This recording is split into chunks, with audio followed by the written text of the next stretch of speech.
नमस्कार बच्चों, स्वागत आप सबों को स्टडी टाइम यूट्यूब चैनल पर। बच्चों, इस वीडियो के माध्यम से कक्षा 6 क्लास का जो विज्ञान का 11 चैप्टर है गति एवं दूरी का मापन, इस अध्याय का जो प्रश्न उत्तर है, इस चैप्टर का जो प्रश्न उत्तर है, इस वीडियो के माध्यम से मैं अभी आपको बताने वाला हूं। तो वीडियो को ध्यान से देखिएगा और अगर कोई भी प्रश्न अगर आपको समझ में नहीं आता है तब एक बार जो सो आप कमेंट जरूर कीजिएगा कि इस प्रश्न जो नहीं समझ में आए तो मैं आपको बताने का भरपूर प्रयास करूँगा। तो चलिए फर्स्ट प्रश्न देखते हैं। देखिए, फर्स्ट प्रश्न शुरू करने से आपसे एक रिक्वेस्ट है कि जो एक्सप्लेन वीडियो इसका है गति एवं दूरी को मापन का, जो मैंने विस्तार पूर्वक उस अध्याय में एक्सपेरिमेंट कर करके आपको जो बताया है, तो अगर उस वीडियो को आप नहीं देखें तो वीडियो के डिस्क्रिप्शन में उस वीडियो का लिंक दिया हुआ है। अगर आप उस वीडियो को देख लेते हैं तो क्या होगा कि जो प्रश्न उत्तर है वो आप स्वयं बनाते हुए चले जाएंगे और कोई भी प्रश्न उत्तर में आपको कहीं भी दिक्कत नहीं होगा। तो आप पहले उस वीडियो को जरूर देखिएगा इस वीडियो को देखने के बाद, ठीक है। तो चलिए देखते हैं फर्स्ट प्रश्न क्या कहता है। देखिए, रिक्त स्थान यानी कि फिलिंग द ब्लैंक्स का प्रश्न है। कहा जाता है 5 किलोमीटर में 500 मीटर होता है, ठीक है। 1 किलोमीटर बराबर होता है 1000 मीटर, ठीक है।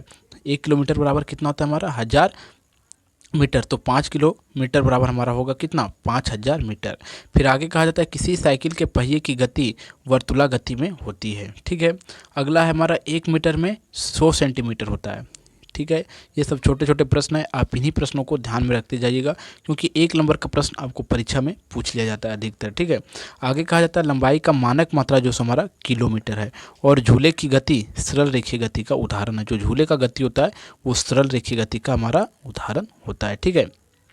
अब हम आगे देखते हैं। देखिए, कहा जाता है दूसरा प्रश्न है, कहा जाता है निम्नलिखित को लंबाई के बढ़ते परिणामों में व्यक्त कीजिए, सेंटीमीटर, किलोमीटर और मिलीमीटर में।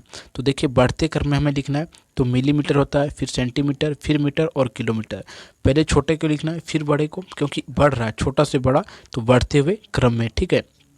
तो पहला मिलीमीटर आ जाएगा, दूसरा सेंटीमीटर, तीसरा मीटर और चौथा किलोमीटर। इस प्रकार से इसका है, ठीक है। अब अगला प्रश्न जो हमारा है तीसरा प्रश्न, इसे समझिए।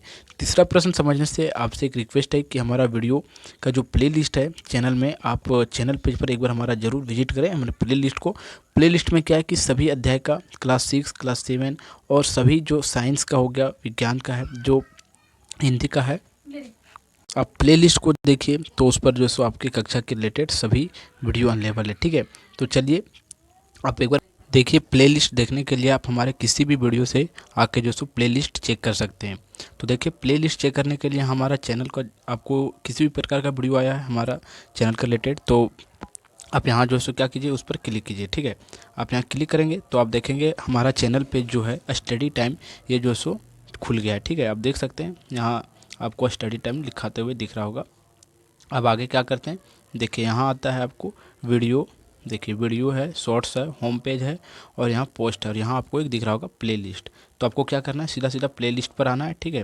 देखिए प्लेलिस्ट पर आइएगा आप और प्लेलिस्ट पर आके आप क्या कीजिएगा, देख सकते हैं आप क्लास 7 का साइंस का प्लेलिस्ट बना हुआ है पूरा अध्याय का, फिर उसका आंसर का, क्वेश्चन आंसर का बना हुआ है, फिर इसी प्रकार क्लास 8 का, फिर क्लास 8 का क्वेश्चन आंसर का विज्ञान का है, फिर आप देख सकते हैं क्लास 8 का हिंदी का है और इस प्रकार क्लास 6, 7 सबका जो सो प्लेलिस्ट यहाँ बना हुआ है। और आप किसी भी प्लेलिस्ट को ओपन कीजिएगा, देखिए इस प्लेलिस्ट को ओपन करते हैं तो इसमें जो सो आपको पूरा सीरियल बाय सीरियल सभी अध्याय के जो सो वीडियो आपको मिलते चले जाएंगे। तो इस प्रकार यहाँ से आप अगर देखते आके तो आपको भी सुविधा होगा और आपको कहीं और जाने का जो है सो ज़रूरत नहीं पड़ेगा और वीडियो में, ठीक है। तो आप देख सकते हैं ये क्लास 8 का साइंस का है। तो यहाँ से आप देख सकते हैं प्रश्न उत्तर का पूरा वीडियो जो है सो सीरीज बाय सीरीज यहाँ डला हुआ है प्लेलिस्ट में। तो आप प्लेलिस्ट को आकर एक बार जरूर देखिएगा। अब आगे देखते हैं। देखिए, कहा जाता है मानस की लंबाई, मानस एक लड़का है, उसकी लंबाई 1.5 मीटर है, इसे सेंटीमीटर और मिलीमीटर में व्यक्त कीजिए। देखिए 1.5 मीटर को सेंटीमीटर में अगर कन्वर्ट करेंगे तो 145 सेंटीमीटर होता है, ठीक है। और अगर मिलीमीटर में कन्वर्ट करते हैं तो 1550 मिलीमीटर होता है, ठीक है।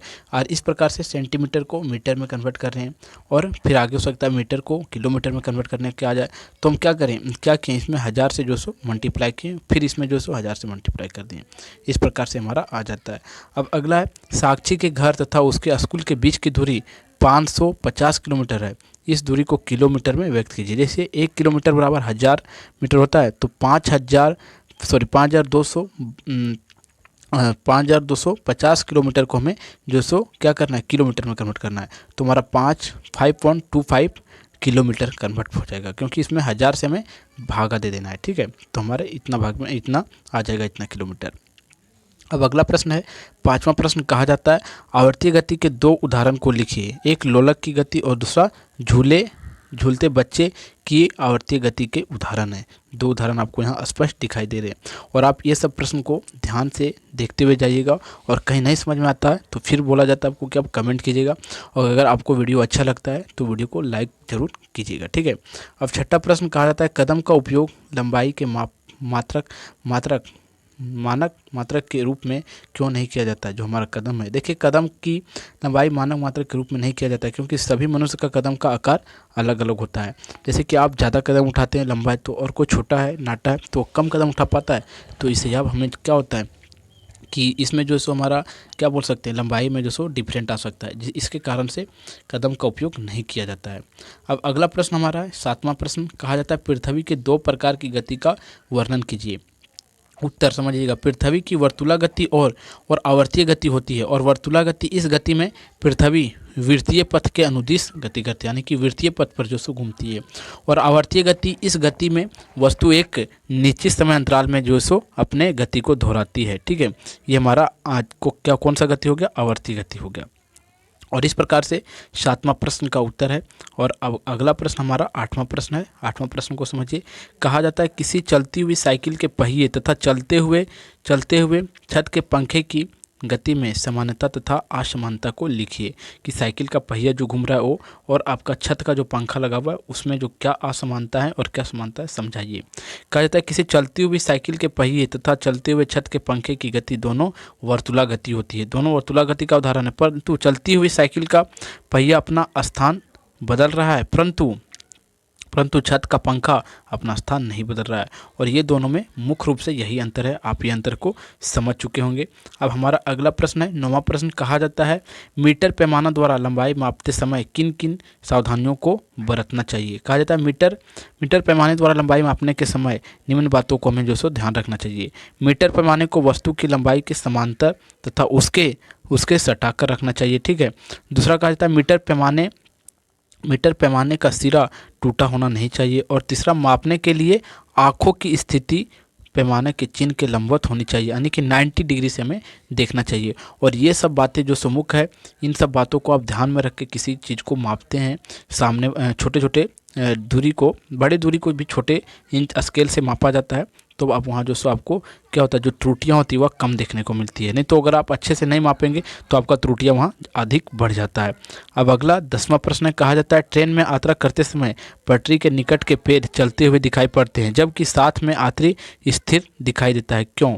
देखिए क्या होता है कि जब आप ट्रेन में बैठे हैं और आप कहीं जा रहे हैं तो आपको क्या अनुभव होता है पता है, कि जो ट्रेन चल रहा है तो हम ट्रेन नहीं चल रहा है, लगता है कि पेड़ पौधे जो सो पीछे चलते जा रहे हैं।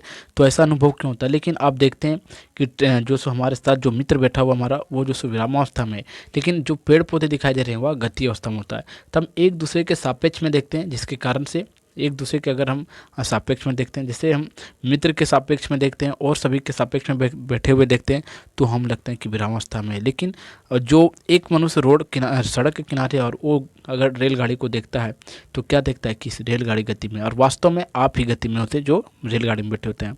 समझिएगा, ट्रेन में यात्रा करते समय पटरी के निकट के पेड़ चलते हुए दिखाई पड़ते हैं, जबकि साथ के यात्रीगण स्थिर दिखाई देते हैं, क्योंकि पटरी के निकट पेड़ की अपेक्षा ट्रेन गति में है और ट्रेन में बैठे हुए आदमी ट्रेन की अपेक्षा स्थिर माने जाएंगे। इसलिए जब भी हम खिड़की के बाहर देखते तो हमें पेड़ गतिशील दिखाई देता है और साथ बैठे आदमी भी जो सो दिखाई स्थिर देता है।